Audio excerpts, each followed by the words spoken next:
Bueno, nos habíamos quedado en el análisis en revisar la transformada Z.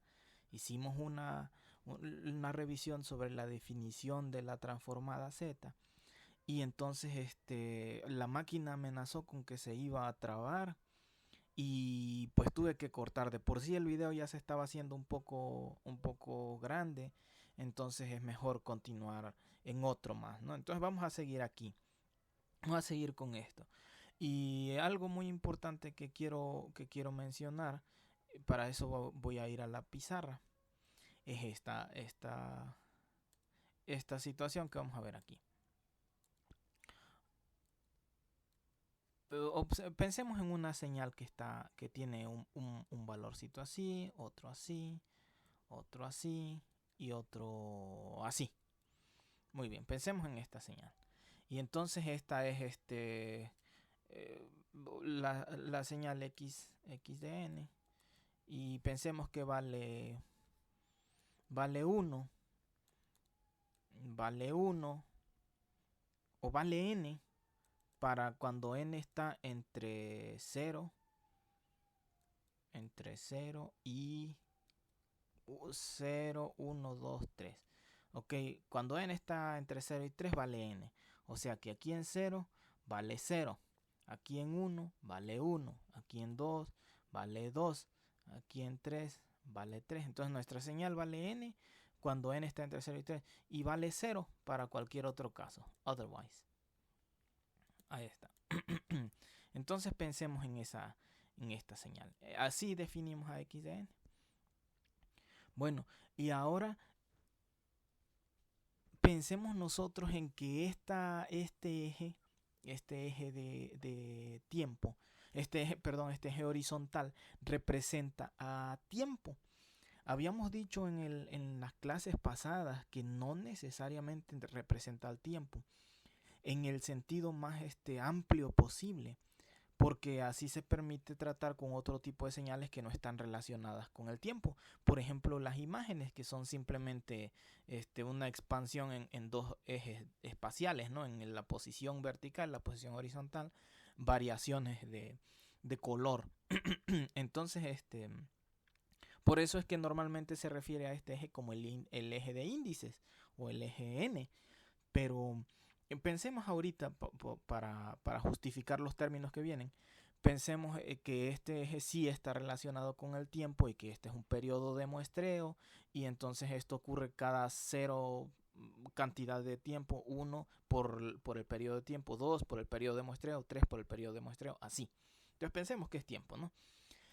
Y entonces ahora, ¿qué pasa si nosotros dibujamos a xn menos 2, por ejemplo? N menos 2.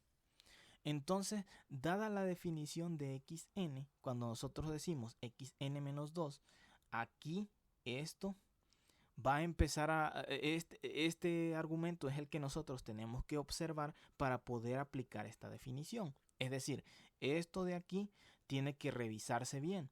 Cuando n vale 2,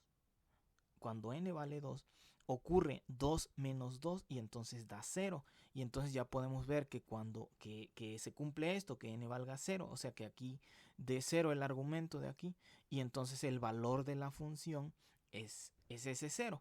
¿De acuerdo? Entonces cuando n valga 2, aquí cuando el eje horizontal lo voy a dibujar sobre esta línea. Cuando ese eje, ese índice valga 2, entonces la señal va a tener un valor 0, ¿de acuerdo? El mismo valor de aquí, 0. Cuando n valga 3, ahora va a dar aquí 3 menos 1, perdón, 3 menos 2 da 1. Y entonces seguimos dentro de este rango y aquí el valor va a ser, como dice aquí, x de 1, pues vale 1. Entonces cuando valga 3 va a ser 1. Aquí. Y lo mismo hacia adelante. Cuando n valga 4, el argumento va a valer 2. Y entonces cuando este argumento vale 2, la señal vale 2. ¿De acuerdo? Entonces aquí va a valer 2 y aquí va a valer 3. ¿De acuerdo?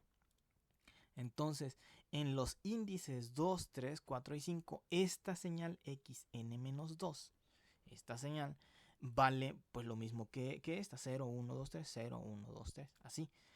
Y entonces ahora tenemos esto igual a 0 para cualquier otro caso. Entonces fíjense qué ocurrió. Si nosotros pensamos que este eje horizontal fuera tiempo, lo que pasa es que esta señal estaría ocurriendo tiempo después que esta. Esta empieza en 0, esta empieza en 2.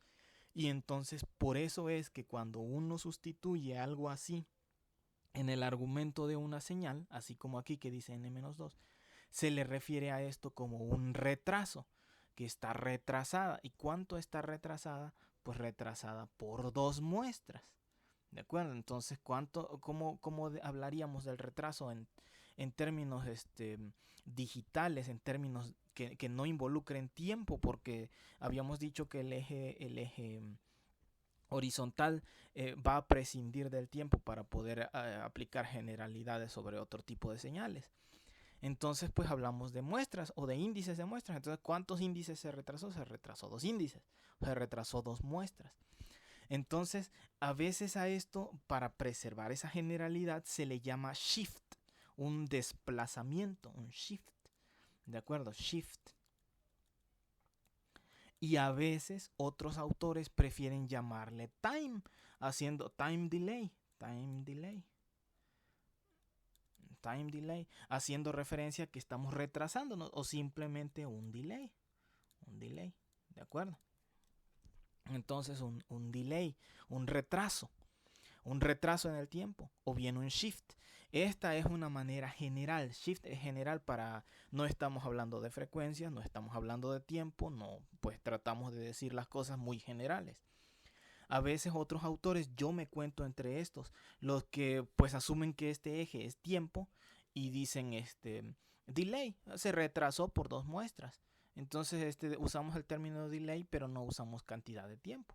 O algunos time delay se retrasó por tantos segundos, contando pues el intervalo de muestreo aquí más la cantidad de muestras.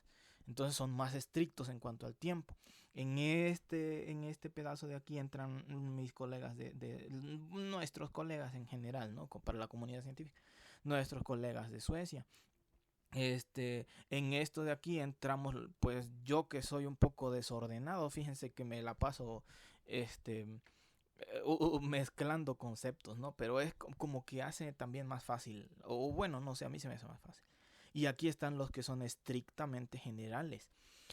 Entonces, pues sea como sea, lo importante es esto, que esta parte de aquí, este argumento, este cambio en el argumento, explica o muestra algo que si esto fuera tiempo sería un retraso, un shift, si hablamos de manera más general, un corrimiento de las muestras, o un retraso en el tiempo, o bien un retraso en muestras.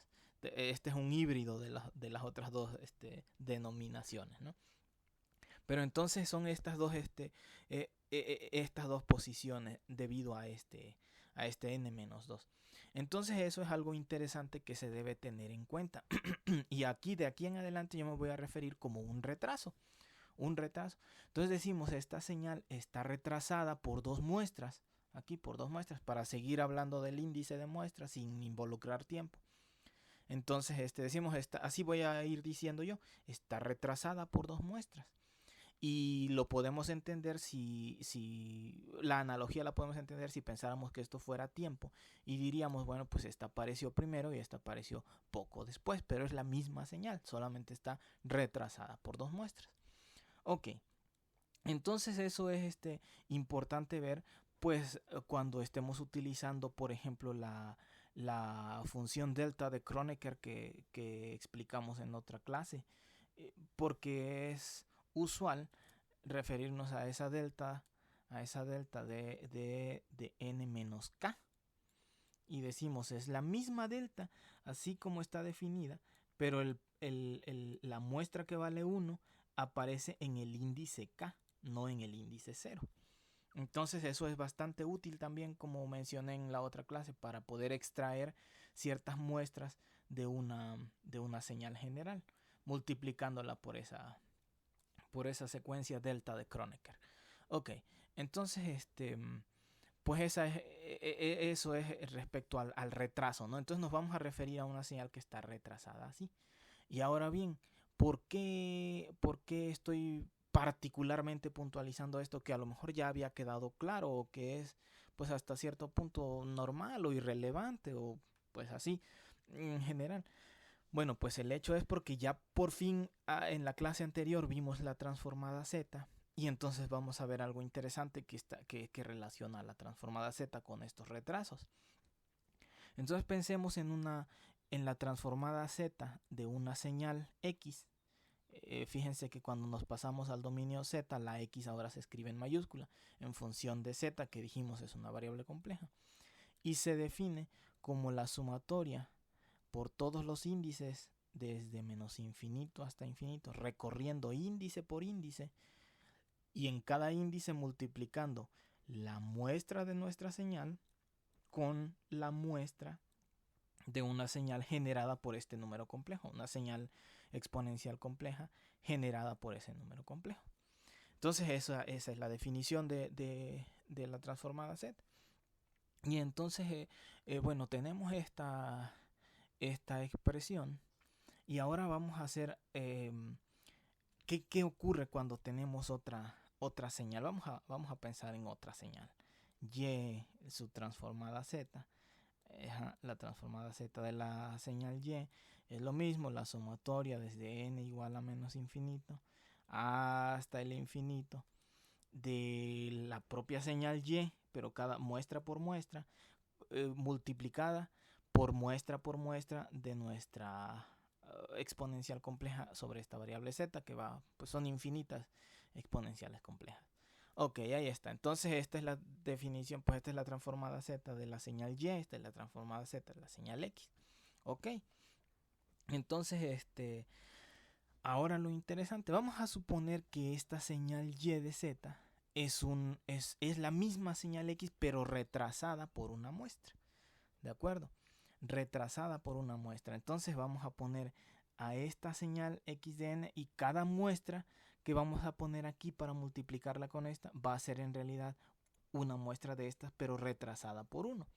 Entonces nosotros podríamos poner esto, que Y de Z es igual a la sumatoria desde n igual a menos infinito hasta infinito de X de n menos 1.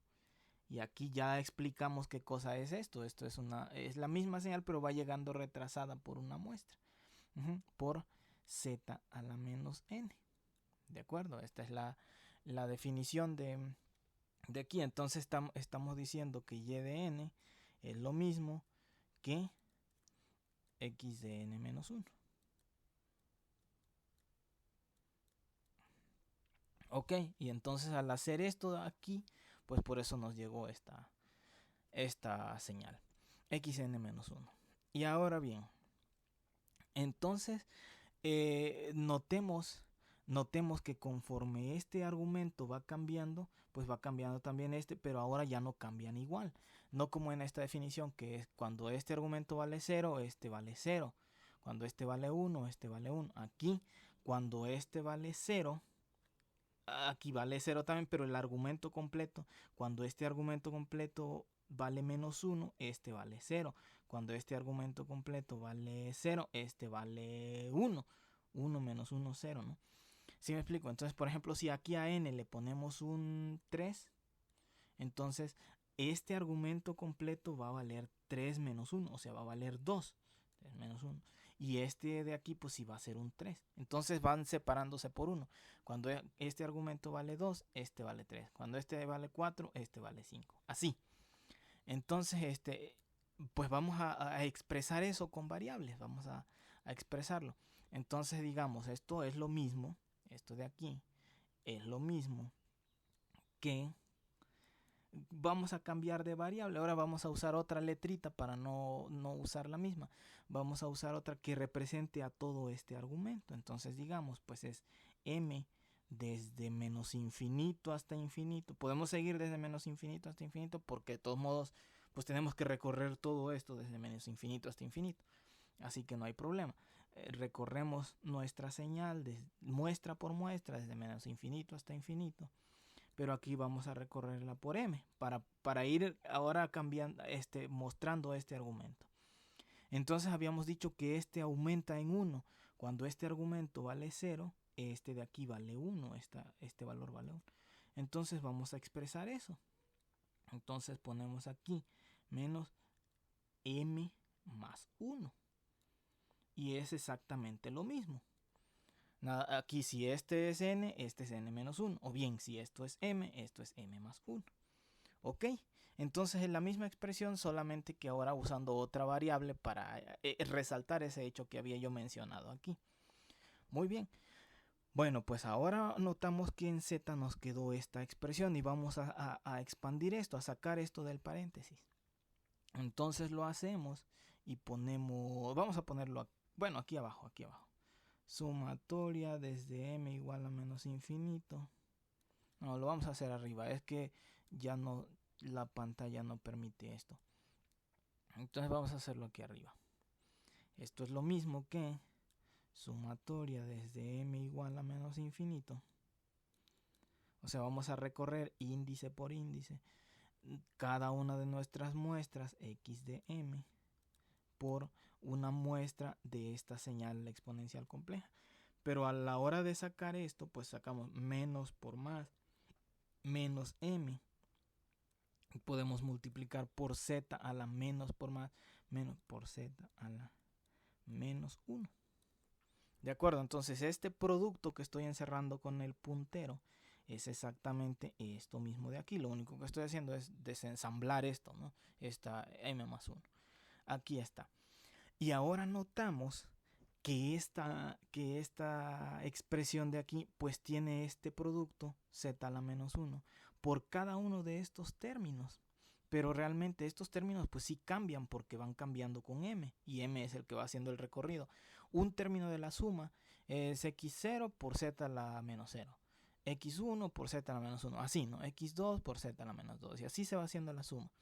Pero este siempre es por z a la menos 1, por z a la menos 1, por z a la menos 1. Este no cambia con m. Entonces podemos sacarlo y factorizarlo de la suma porque este no depende de m. ¿De acuerdo? Entonces, pues eso es lo que hacemos. Y decimos z a la menos 1, z a la menos 1 por... Y ya hacemos la suma aparte y encerramos todo entre paréntesis. Luego al final que tengamos la suma, multiplicamos por z a la menos 1. Ok, eso es lo que estamos haciendo. Entonces, es una suma que va a recorrer todos los índices desde el infinito, desde el menos infinito hasta el infinito, de x de m, una muestra de nuestra señal, por z a la menos m. Ahí está. Listo. Y entonces ya acabamos. ¿Qué queremos mostrar en esto? Algo interesante. Que esta parte de aquí, esto que voy a encerrar entre llaves, esto que está aquí, este término que está aquí, es exactamente la señal x transformada en z. O sea, es esto, es x de z. La misma señal, igualita. Y entonces esto es un término aparte, z a la menos 1. Entonces lo que estamos diciendo es que cuando nuestra señal, esta que habíamos puesto aquí, era esta señal, esta era la transformada de esta. ¿De acuerdo? Entonces aquí, esto que habíamos empezado es la transformada z de y. Pero y dijimos que era una señal retrasada, o sea, era x retrasada por 1. ¿De acuerdo?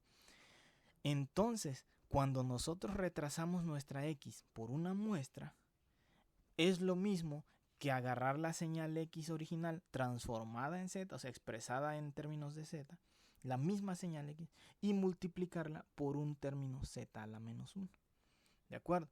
Entonces, si nosotros hacemos eso en un diagrama, es como decir, vamos a pasar la señal x a través de un bloque, que vale z a la menos 1. Y entonces, si aquí entra una cadena x de n, aquí va a salir x de n retrasada en 1. La vamos a pasar a través de un bloque z a la menos 1. ¿Por qué? Pues porque aquí se observa eso, que cuando le sacamos la transformada a esta señal x zn-1, o sea, la señal retrasada por 1, lo que obtenemos pues es la misma señal, pero multiplicada por z a la menos 1, o sea, pasada a través de un bloque z a la menos 1. Entonces, en conclusión, un bloque z a la menos 1 representa a un retraso de una muestra. ¿De acuerdo? Y lo mismo podríamos hacer si nosotros ahora sustituimos esto y decimos, ahora tenemos una señal retrasada por una cantidad arbitraria de muestras, k muestras.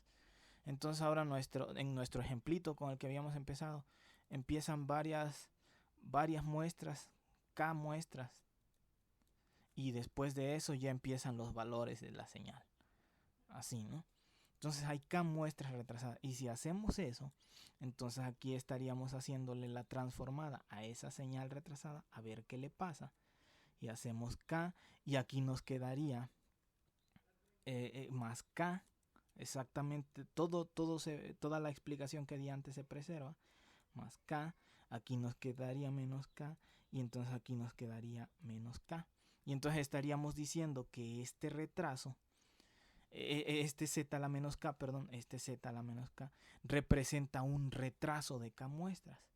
Entonces es importante ver que un término o un bloque que se represente como z a la menos 1 físicamente tiene un significado.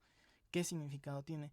Que provoca el retraso por k muestras, o bueno, si es menos 1, por una muestra de la señal que le entró originalmente. Eso es lo que queremos resaltar. Entonces z a la menos 1 representa un retraso, z a la menos k representa k retrasos, o sea, retraso por k muestras. ¿De acuerdo? Entonces eso es pues algo que se debe tener en cuenta, sobre todo cuando empecemos a dibujar las partes de un sistema. Entonces pues esto ya puede venir claro porque ya definimos la transformada z, y ahora pues ya estamos viendo la relación que tiene la transformada z con el desplazamiento en el tiempo, con retrasos en el tiempo de una señal. Es una relación fácil de ver aquí. Y bueno, pues sigan este video para ver esa relación. Mientras tanto termino, y para no hacer el video muy largo como siempre, y vamos en la siguiente clase con más sobre esto. Terminamos.